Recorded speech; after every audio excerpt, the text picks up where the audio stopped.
So I'm going to be honest. I'm a little bit conflicted about this webinar today. Not because I haven't put much time or effort into creating these slides. I think I put more time into this than I have for any session in a long time. But because I think the very idea of trying to maximize the level of engagement runs counter to so much of what I've been preaching over the years. So let's begin there. Before we begin with anything else, before we begin with all the data-driven tips to try and increase the level of engagement, let's begin with something very important. Something that I tweeted just the other day is that in my experience, there's always an engagement paradox between what the organization wants and what members want. Or to put it in more simple terms, everyone wants more engagement except members of the community. And this raises another really interesting question. How much engagement do you really need? Honestly, how much engagement do you actually think you need? How many posts, clicks, likes, and shares do you think you need? And most of us, I'm guessing, don't have a target. Instead, what we do is benchmark what happened before and then just try to increase that benchmark indefinitely, and it's not sustainable. And in fact, you can build a great community with relatively low levels of engagement. I wrote an entire post about this back in February, and you can read that. But you can build a thriving, very valuable, and even an indispensable community with very low levels of engagement. Because the less engagement you have, the fewer problems you're going to encounter with things like moderation and all the challenges of that will arise as you grow. The fewer issues you're going to have with cost. Many platforms charge you by the number of members you have. You're going to have less legal liability as well. And you can focus just on the people you have instead of the people you don't have. And what we've found is that for a lot of brands, simply having 300 active members is enough to do amazing things. And there's benefits to members from having fewer members as well. There's a higher signal to noise ratio. It's less busy. They can follow the discussions a lot easier. There's more of a sense of exclusivity. There's a stronger sense of belonging. And it's far easier to stand out when there's just a few people there than when there's hundreds of thousands of people in your community. And one of the things we have to consider and make sure we all understand this is that to have a successful brand community, you don't just want to have a lot of engagement. And if you drift too far to that, if you start focusing entirely on trying to drive as much engagement as you can, instead of doing all of the other things and focusing upon your needs and what communities can do, there's a risk that instead of ending up in that overlap there, where there is a successful brand community, you end up building a ghost town or a community that's in name only, or far more likely, if you pursue engagement, just what members want at the cost of everything else, you'll end up in the engagement trap. And it's very hard to escape from that when you're in it. And great communities live in the sweet spot. Great brand communities know they have to balance the competing priorities of all these different circles here to really create a great community. So you probably need less engagement than you think. We can look at how much engagement the top brands have. We've been studying this for a couple of years now because I had this idea that a lot of the great brands that are around today, a lot of the people talking about their communities don't have anywhere near the level of engagement that you might think. So when we began studying this, I think we redid our data this year, this is what we found, is that on average, and this is skewed somewhat by the really large brands, and we'll come to that in a second, but on average, most brands get around, and it varies a lot of course, but anything from 8,000 to around 12,000 posts per month.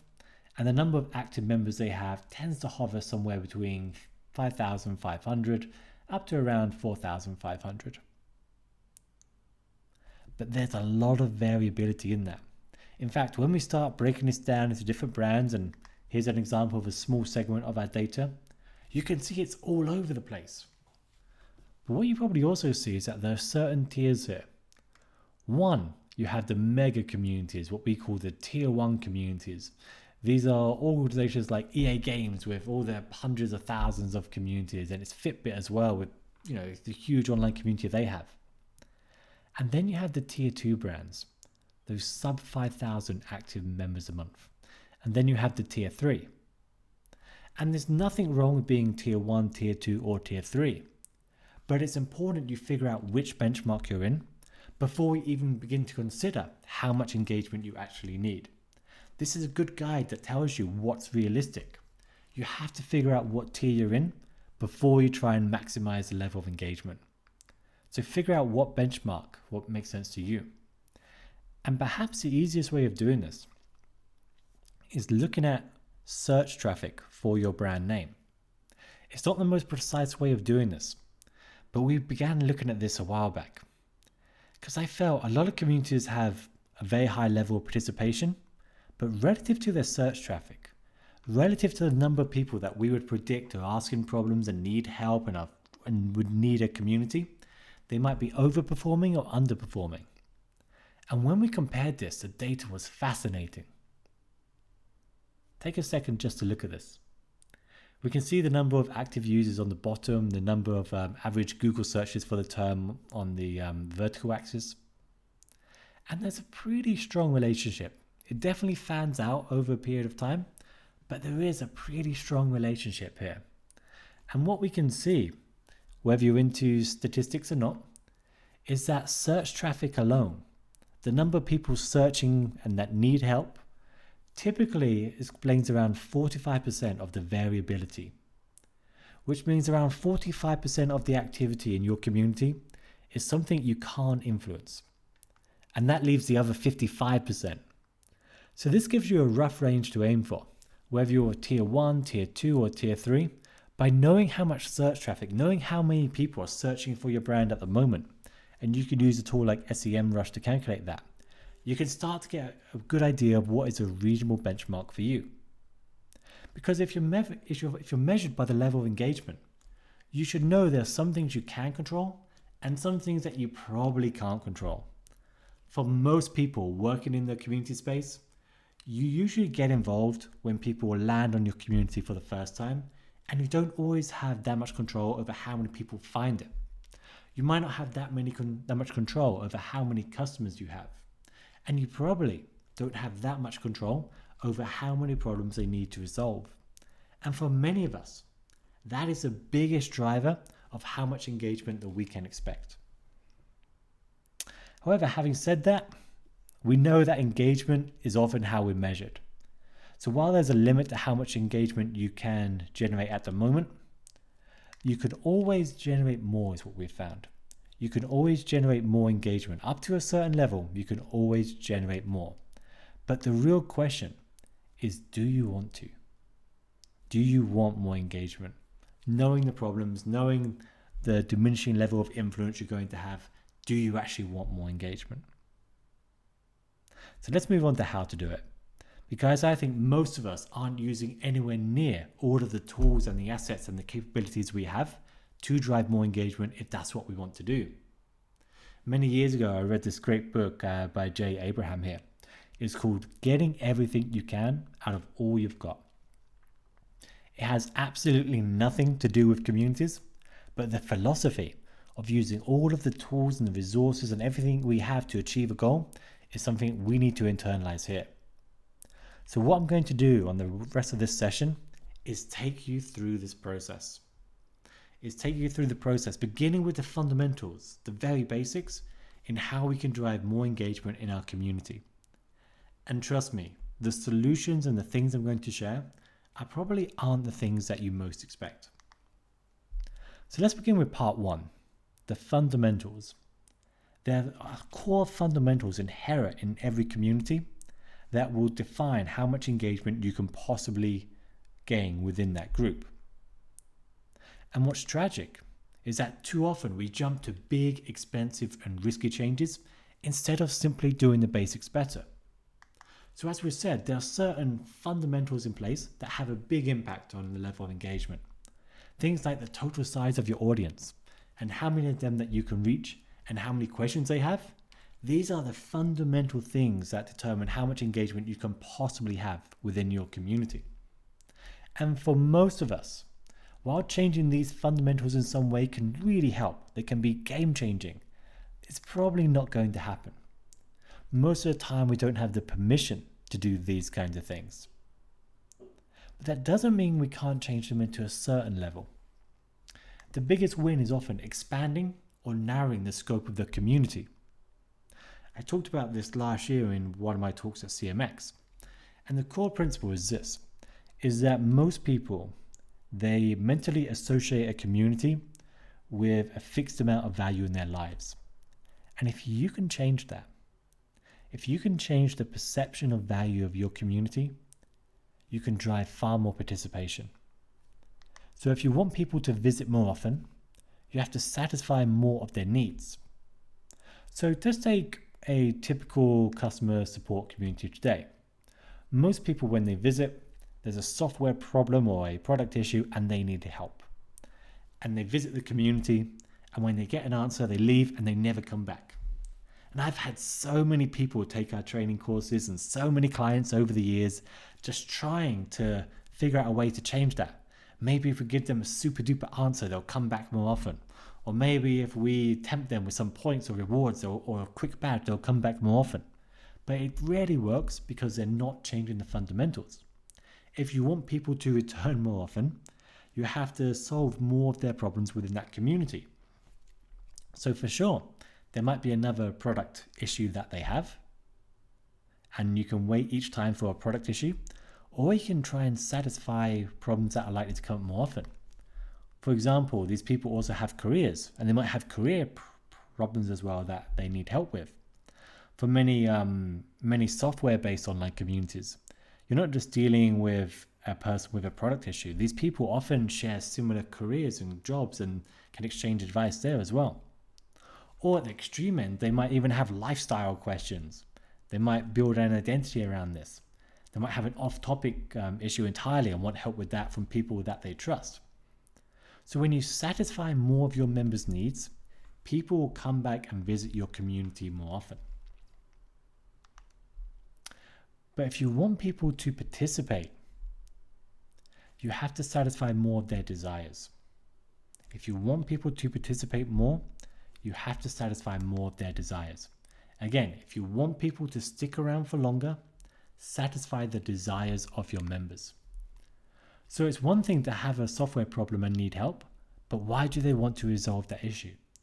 There's always going to be an external need that's driving this, and that's at an emotional level. So these people might want to feel competent at solving problems for themselves. That's a desire.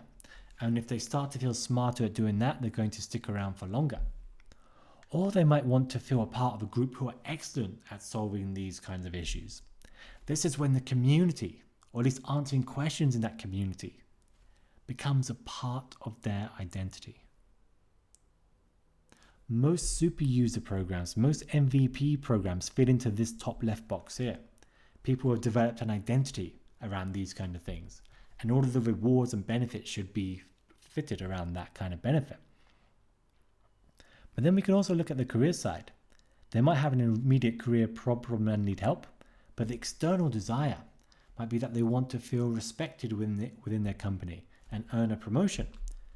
So if you have members proactively sharing tips on how to do that, then there's more reason for people to stay and participate in your community. Or if they want to belong to a group of the top professionals in the world and your community satisfies that need, people are going to stay and visit in your community more often. They're going to stick around for longer. And you can even go the lifestyle route here. I wouldn't do this for most communities, but if you have a true sense of belonging here, you can consider it, where people want to connect and build friendships outside of just work with people who have similar interests to themselves. So you can see how this develops. We begin very often at this bottom left box, where people have a problem and need help. But the easiest way and the most effective way to increase the level of engagement is to fundamentally change the value of that community in the eyes of your members, to deliver more value to more members, to go beyond just a software problem that people need help with, to be able to satisfy their desires, to satisfy more of their needs, satisfy more of their desires. That is fundamentally, more than any other tip I'll share today, is how you drive more engagement. And this isn't just theoretical. It directly influences directly influences all of the discussions you create in your community or those that you feature, all of the content you create, all of the activity you initiate, anything you do in your community hangs around what the very concept, what the very fundamental value of that community is. Let's take a typical DIY based community. So a typical discussion might be someone wants to drill a hole and put up a shelf, and they don't know what drill bit to use. A typical community like this might create content such as the ultimate guide to drill bits and encourage people to share it to earn points, and then have an Ask Me Anything with your drill bit expert, Bob Drills, or whatever name makes sense to you. But if you want to go up the value chain of that community, if you want to deliver more value to more members, then you might want to create a room which looks good. What are your tips? These are the kind of discussions you want to solve. You might be creating content on the top 10 interior storage tips and how to be organized and look good. You might have a challenge where you encourage all your members for a really short amount of time to share the most fashionable storage tips. Or you might have an activity where for 24 hours people are trying to design their own thing. So now we're satisfying that external desire, that need that people have. There's more reason to visit a community like this because they're not just waiting until they have a problem. The community is satisfying a desire of your members. And then you have the identity level, when the community begins to become a part of someone's identity. And you start looking at who are the most creative interior designers in the world, or what will the future of this field look like, or vote for your favorite interior designer of the year, or have a live webinar with the world's top interior designers. These kinds of factors come into play. People begin to feel a very powerful, very strong sense of community here. So what we want to be doing is satisfying what people really want from your community and then expanding. And in fact, satisfying what people want often isn't what most people think it is.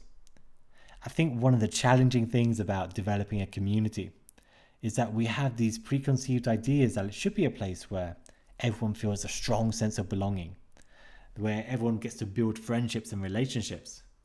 But in almost every client survey I've done, and I've done many of these, building relationships, making friendships is usually ranks at the very bottom of these needs.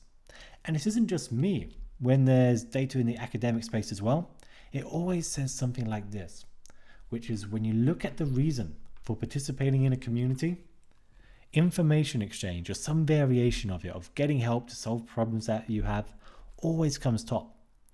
And I think this data is being very generous to friendship and social support here, where that usually ranks a lot lower down in the data that we've seen. But the lesson is clear. People want information. I think one way of thinking about this is, imagine you were to join the Apple Online community. Back when I wrote my first book, Buzzing Communities, I had this very naive idea that communities should all build a powerful sense of belonging. But imagine if your iPhone breaks and then you join that Apple Online community and the community manager turns to you and says, well, now you can build friendships with everyone else whose iPhone has broken. You're probably not going to respond very well to that. And I think that's the nature of the work that we do. Creating a sense of belonging and building friendships is fantastic. It's work worth doing, but it's far from the only value that your community can provide. And very often, for many of us, it might not be the biggest value. Having access to all these experts and getting quick answers to questions and getting better quality information that helps us in our lives, that is equally, if not better, value than finding new friends within an online community. So make sure that you are delivering on what your members actually want. The biggest wins typically come from changing who the community is for or what the community is about. Another thing that's really important, and I think everyone here will agree, but we don't often have the data to support it, is that having a good community manager really does matter. For years with the FeverBee experts community, my own community, I had a great community manager there, Sarah Hawke, who's doing amazing things, and the level of activity was going up and up and up. But when she left to take on another amazing job, I decided not to replace her, And in the years since, the community has kind of been managing itself. I've removed some of the bad content and spammers and all that, but it's kind of been running as this natural experiment to see what happens. I didn't intend it as to be this experiment, but that's what's been happening. And the results were instant. I don't think you can refute this. You can see with a community manager, the level of participation was going up and up and up. But when she left and wasn't replaced, activity plummeted. Now imagine as well if I hadn't even recruited someone to manage this community in the first place. I don't think this community even gets off the ground. Now compare this when a community which is pretty much dead hires a great community manager. We look at the data from Mayo Clinic here, and I think you've just heard from Colleen Young, who by the way I think is fantastic. What do you notice? When she was hired for this community, she completely transformed it into a powerhouse. Notice I didn't spend, millions of dollars on a new platform. There's no huge initiative. Often just having a good community manager is far more valuable than anything else that you can do. And so investing in community skills matters. And I'll come back to her a little bit later on, but having someone that really knows what they're doing, who can engage members at the micro level, can do it consistently, and can do it at an advanced level, it really does matter. It can drive more engagement than almost anything else. Another thing that can drive huge engagement is Black Swan events. Black Swan events can have a huge impact, but it's typically best not to rely on them. If I go back to this graph here, as you can see, this year is being a very Black Swan year. But there's clearly a massive COVID-19 bounce here. And what will be interesting is what happens over the long term. So for sure, Black Swan events you have very little control over, can have a big impact. But curiously, by the way, most of the discussions and content that we've seen that was created for or about COVID-19 absolutely bombed. While more people have been engaging in communities than ever, it's not clear they've been using that time to talk about COVID-19, which I think is interesting. The second part of this is increasing the retention rates.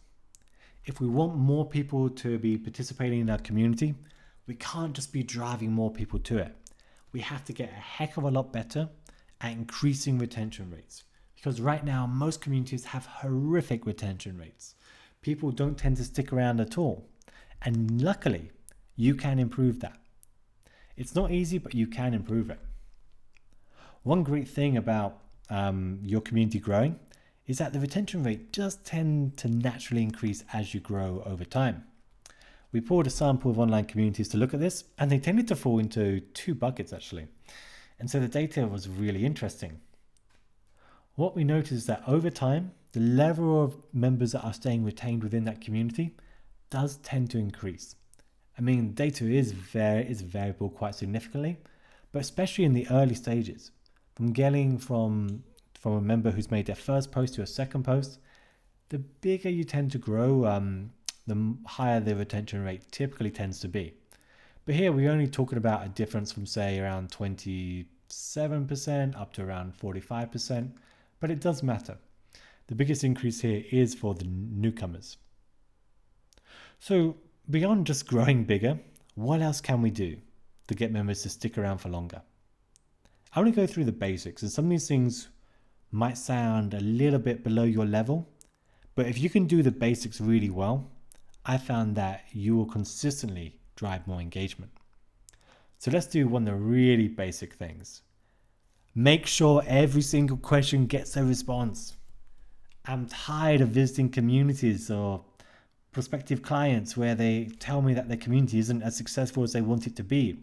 And then I visit their community and I look at their discussions and I see dozens, perhaps even on the homepage, that haven't received a response. We have studied this over and over again, and the data is really clear. Getting a response matters a hell of a lot. The return rate of users who don't get a response to their first post is 13%. When members do get a response, comparatively, that is 59%. That is an absolutely huge difference.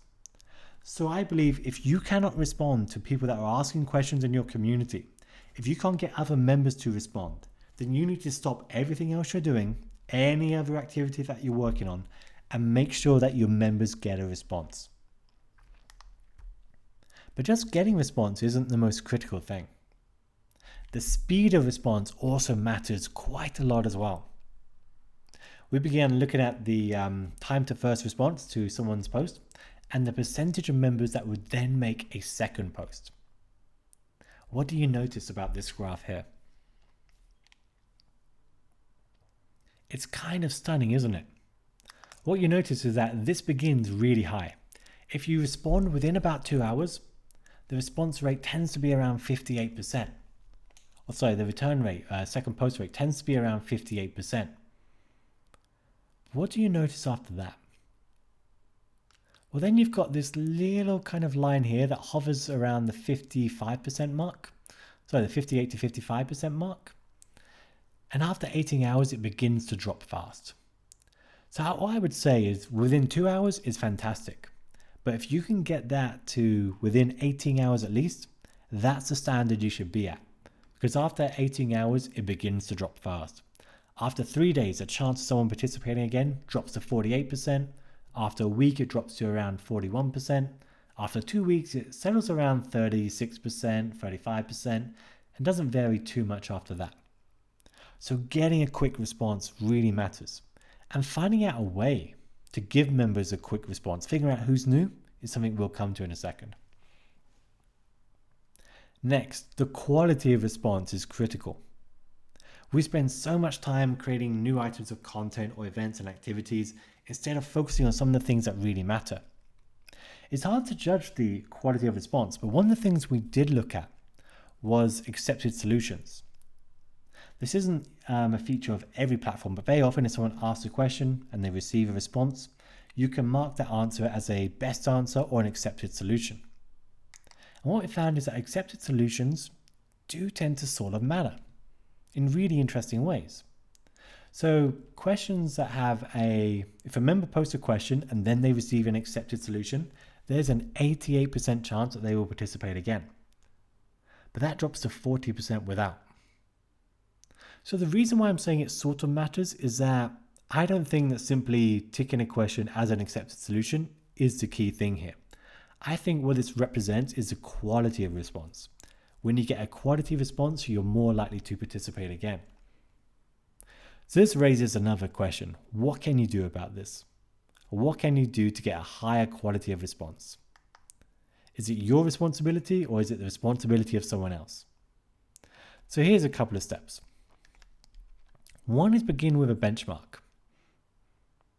Sorry for this pixelated graph, but if you benchmark yourself on this scale, figure out what kind of target is realistic, that's a good place to begin with. So here we have the non-response rate on the left and the average time to first response on the right. And now you can see the communities that perform exceptionally well. And you look at the size as well, because size can have an impact. So what we find is that some of the best online communities that FeverBee, Alteryx, and Sephora, and I actually just recently published a list of my top communities, and you can see many of these on here. What we can see is that they have a very low non-response rate, which means you're getting responses to most of the questions, and the average time to first response is really low. So generally speaking, if you're quite a small community, you should be able to do a terrific job in this. As you get bigger, it can be a little bit more difficult. You might get questions that are harder to solve, but you should be doing a good job on this. So begin with a benchmark that you can compare yourself to each month to track the journey. Another useful thing is to create a filter. I know you can do this on Salesforce, on Course, and a few other platforms as well, but create a filter so you can find out when a member has made their first post. And if you check that every day or at the end of every day, you should be able to guarantee that every single one of them is getting a good, quick response to their question, at least within 18 hours. It's a very simple thing to do. But this doesn't immediately increase the quality of response. So we also want to be working on that. I think one of the biggest tragedies in a lot of communities is that the people that are answering questions think they're doing customer support and not community management. They're very different things. When you're doing customer support, you're typically just trying to answer as many questions as possible as quickly as possible. And if you visit a community with that attitude, it's going to show. So what we try to do is get people to an advanced level. What I would do is, using these benchmarks or benchmarks that you want to put together that make sense to you, put a sample of the last 10 or 15 responses in your community, and then start benchmarking to see where they would appear on this table. Are they personalized? Are they friendly? Do they contain useful knowledge? Do they resolve the issue? Do they give members a sense of influence? In our psychology of community course, we spend a lot of time drilling this into members so they can give really fantastic responses. And they immediately see the difference. They immediately see the results. So if you can do this yourself, you can train your team to do this, and then if you can provide the support and education to super users to do this, you're going to get far more members that are sticking around in your community. And this isn't just a theoretical thing. Take the old Yahoo online community and take a few seconds just to read both of these responses. You don't even need to know what the post was, what the initial question is. What do you notice about these responses? These responses aren't inherently bad in any way.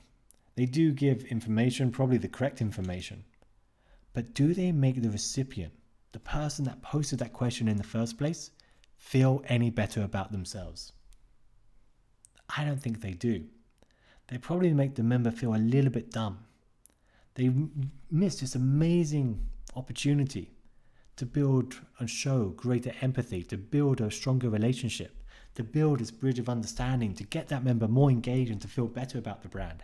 Every single discussion and every single post in your community, everything that you reply to, is a tremendous opportunity to build a bridge of understanding, to get members more engaged. Compare this to this from Colleen Young. I know I used this slide in the last webinar I did for Vanilla and some of the other sessions I do, but I think it's such a short post that conveys so much best practice really quickly. And Colleen Young actually did our course way back in 2016, and I love seeing how far she's taken this. But again, you don't need to know what the question is, but if you read her response, what do you notice?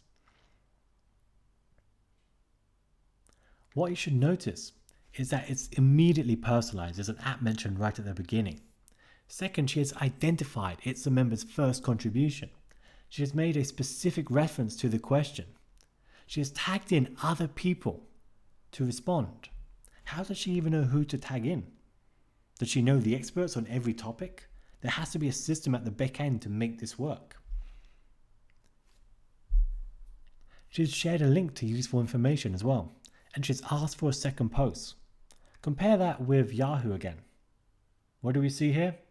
Your email address ends with yahoo.co.uk and not in the @Yahoo email extension. This is the reason for the bounce back errors. Again, it's not incorrect, but it's nowhere near this level. And what's outstanding about this isn't just the quality of this post. It's that if you look on the left, look on the number of posts that Colleen Young has made. And I think this number is now at around 9,000 plus posts. But she's done it thousands and thousands of times consistently. I think every one of us can make a world-class post a couple of times in a week in a community. But to make all of our posts, every single one of them, at a world-class level, that's exceptional. Let's also talk about accepted solutions and best answers, because while there's many best practices within here, I do think there's one important lesson to take from this, is that if you look on the left, and in this community, every question has been answered, and you can see that tick with the answer. And then you look at this community on the right, where only one of them has received an answer, you can see the difference here. You're far more likely to participate in the Geotab community on the left and the Claris community on the right, because you feel like every post can receive an answer. So a simple lesson here about accepted solutions or best answers is that if you're going to do it, you have to commit to doing it. And the tragedy is that most of your members aren't going to do this themselves. It would be fantastic if they did, but no amount of nudging is going to radically change that. So you're probably going to have to do it. So get into the habit of doing that. How else can we get members to stick around? Well, we've done a lot of studies on this as well. And one of the interesting findings is that we looked at whether newcomers stick around if they start a discussion or if they reply to an existing one. And what we found is that members who start a discussion, as opposed to replying one, are 7% more likely to make a second post. So retention is far higher when newcomers initiate a discussion than if they just reply to an existing one. And not only that, they are 8% more likely to reach 10 posts. And this is important because it has a compounding effect. Because more members begets more members, which begets a higher retention rate. So a really small change here can have a big impact. The problem with this is that what if members don't have many questions to ask? What if they have no information that they need?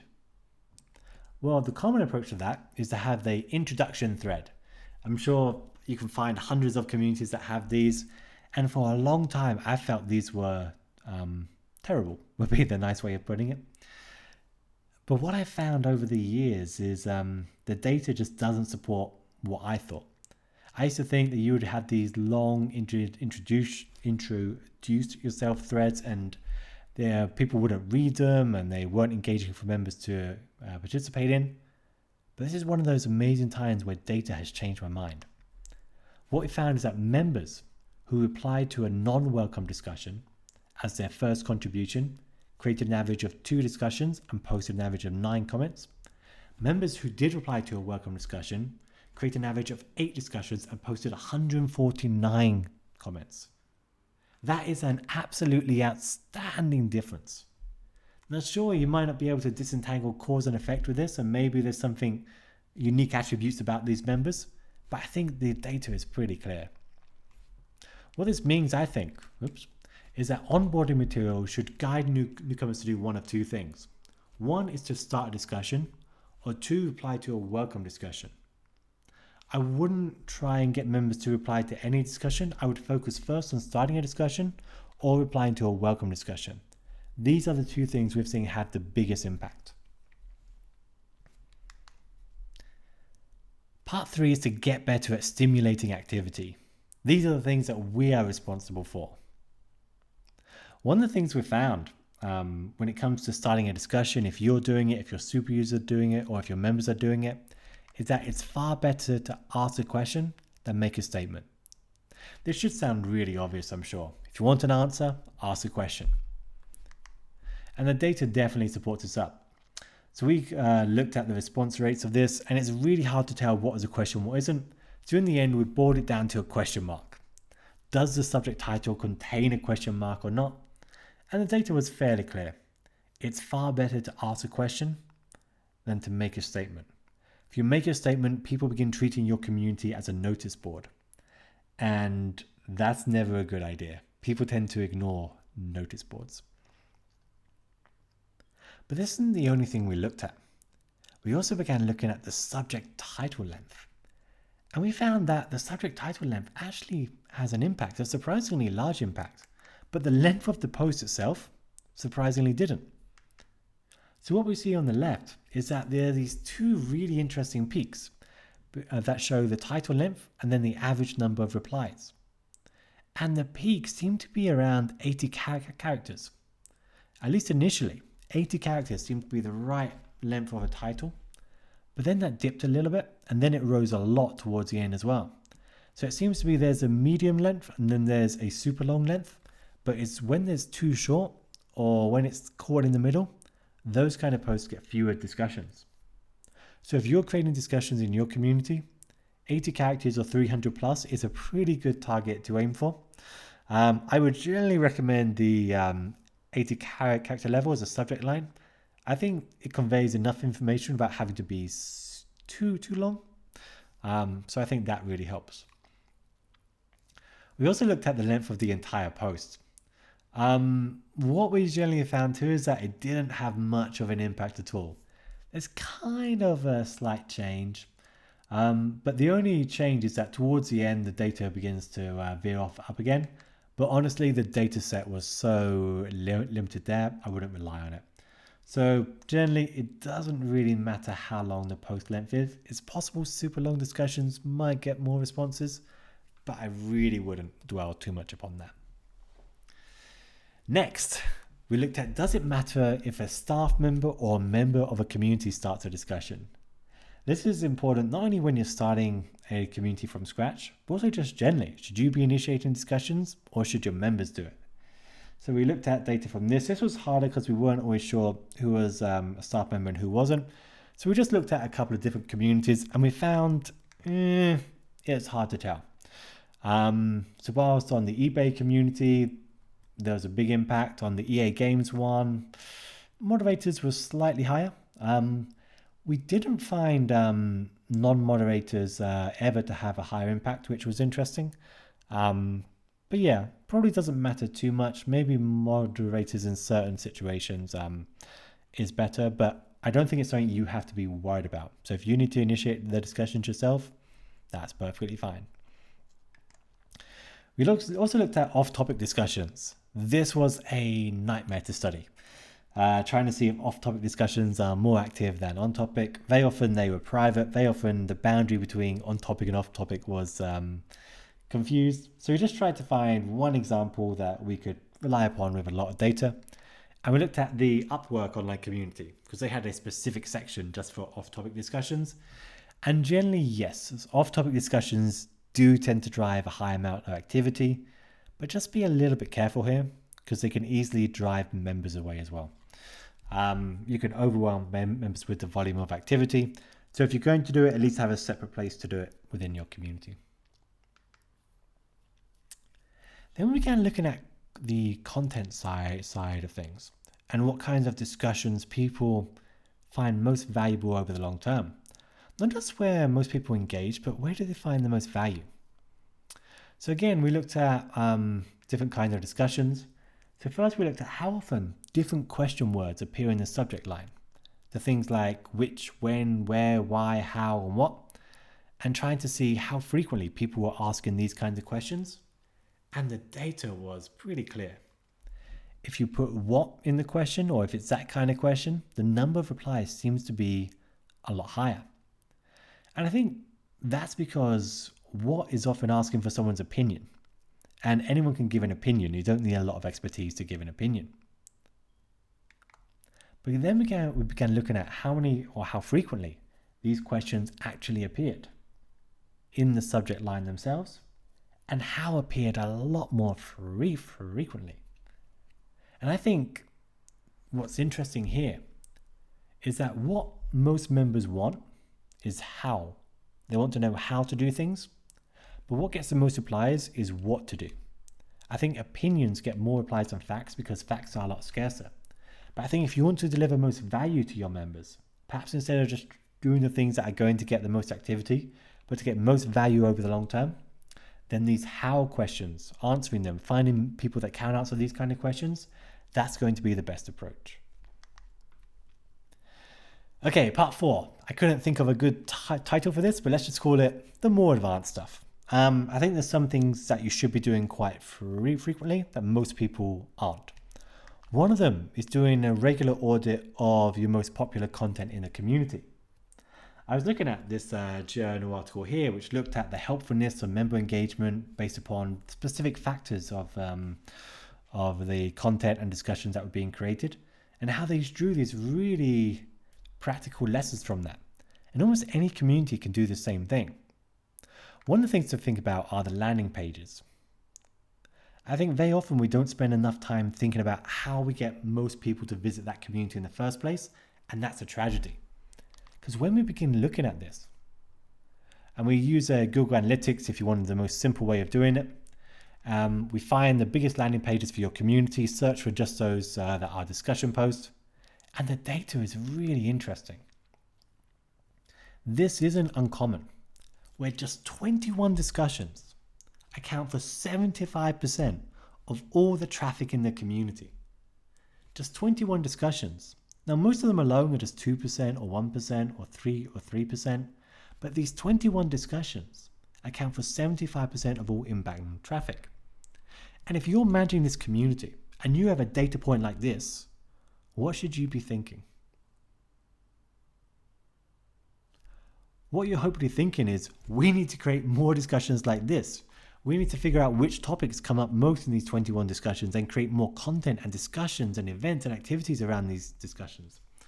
Very often we don't double down on what's working, and that's a tragedy because we can do a lot better and get more people to visit our community if we focused on what's already popular. We also looked at what do members engage with the most? What gets the most clicks, the likes, the shares, or the traffic over the long term?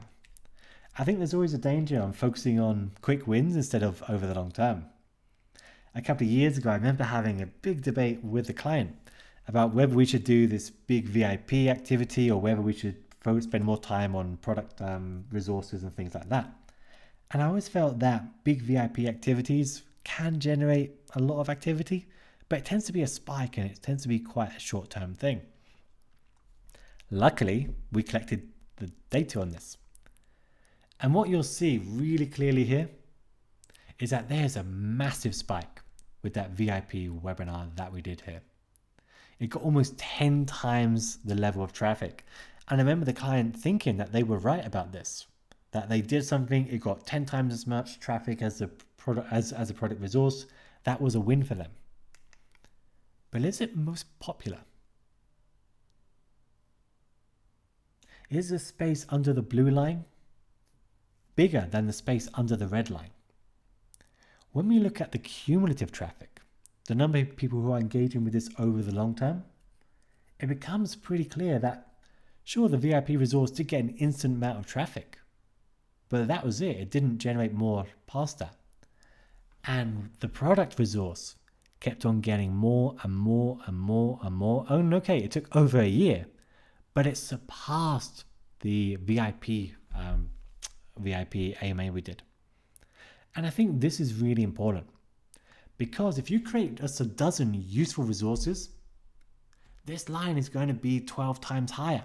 So I think there's a lot of big wins here, not by focusing on things that are going to drive the spikes, but by looking at things that, according to your search traffic and looking at tools like SEMrush and other tools that are out there, creating resources and content and getting members engaged to do specifically these things. What is most valuable to members will always show up over the long term. And if you can identify the most valuable content, you can get far more people to visit your community. And in my experience, there's typically things that are big wins over the long term. Things like a case study, things like an analysis or a breakdown of a popular product or client or how people are doing something. Templates and resources tend to be really popular. Surveys and showing what their data is.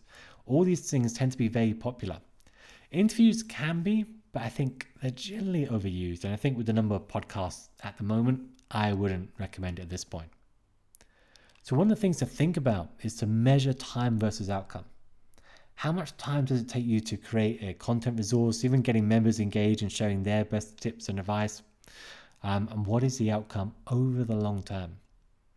It's really easy to look at what drives a short-term spike instead of what drives long-term success.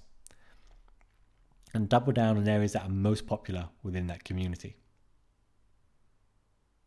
Another thing to think about is the super user programs that a lot of communities have. We've got other resources and done other webinars on it, so I'm not going to dive too deep into it. One thing I would recommend is not relying on a single super user program within your community. Typically, we have one program, we invite the most active members to join it and then try and get them to be more active, often by doing behaviors they've never done before. And this is such a waste. It's far better to run multiple programs for different goals. SAP does this, for example. They have advocates, they have mentors, they have champions, they have different influence for different goals. And I think we have to start thinking about expanding just beyond having a super user program to answer questions. Because there's multiple programs that you can be running. You can have group leaders to manage a subgroup within your community where people can put themselves forward. You can have an advisory board to get feedback, which should be representative of everyone in your community. You could have a distinct advocacy group for people to write reviews and testimonials and create content and all those great things. And then you can have your influencer group for people that are well known in that sector to promote the community. What we're doing too often at the moment is having super users try to do all of these things. It would be far, far better to create separate programs for each of them and let members join whichever programs they want. They can join more than one, but having multiple programs lets everything run a lot more successfully. A final thing to think about is how you overcome the collective action problem. This is one of those things that's really interesting, but we don't spend too much time on. Collective action problems are essentially when the benefits of creating a good or resource are shared amongst everyone, but the effort is concentrated amongst a few. Fewer people are going to contribute to creating that resource or participating in that collective effort. And one of the interesting things to think about is how you can overcome that. One way of doing it is only letting people that contribute benefit from the community. You have to share before you can receive anything. Another way is by making it part of the identity. This is where things like a sense of belonging can be really powerful and useful. But it varies by community. Very often it's a status role of sorts. People will contribute not because they want access to the resource, but there's a status that it affords them. So I'd be thinking about how you can overcome the collective action problem as well. And if you read my blog, you can find more resources on that. One thing that is really important, but I haven't covered this because I covered it in a previous session, is that the site design really matters as well. There's so many ways you can improve the design of your site. So if you have another hour free, then I strongly recommend another hour spare. That's the word I was looking for.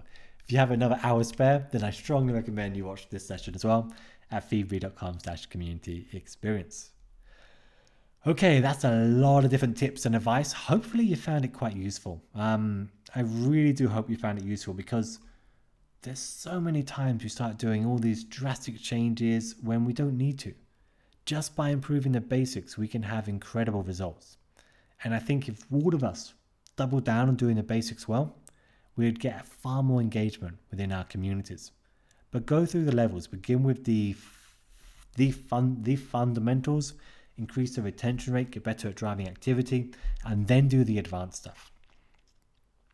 So if you want more information about me, at FeverBee, we've helped 290 plus organizations over 10 years develop incredible communities with strategy, community experience, and training. So feel free to reach out to me, richard@feverbee.com, or just head over to feverbee.com. Thank you so much for listening, and feel free to get in touch anytime you need. Good luck with your community.